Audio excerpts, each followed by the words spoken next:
Now we are going to start the Sharpie part. So get something to put under your paper. I just have a folder. Use a magazine or a piece of cardboard, and then get your fine point Sharpie.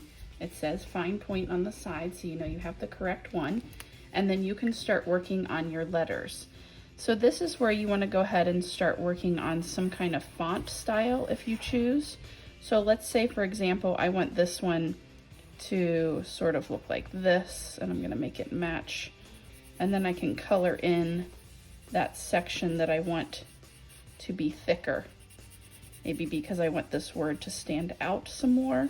So you can look up fonts on the internet, or I also have provided you with a resource paper of a couple of fonts to get you started on thinking about what you might want to do for those letters.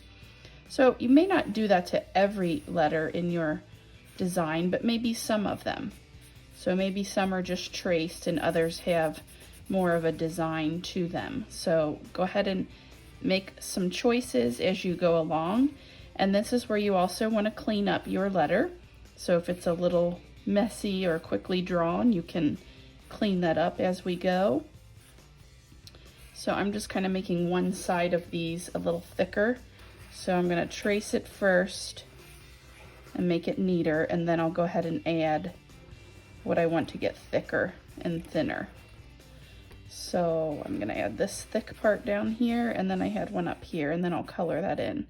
So there's all kinds of ways you can design those letters. So here is my finished Sharpied piece. You can see I did some styled letters in different parts.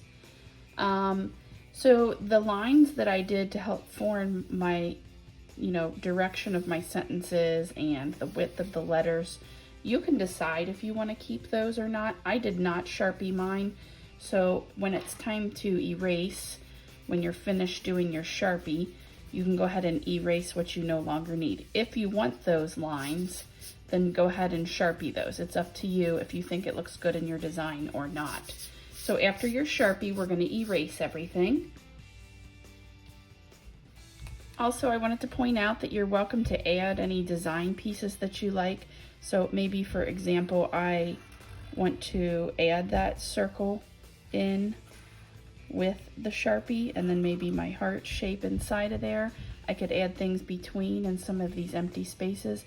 I did like this dot in between sentences where it started the sentence over again. So you decide if you want things to be added in those empty spaces.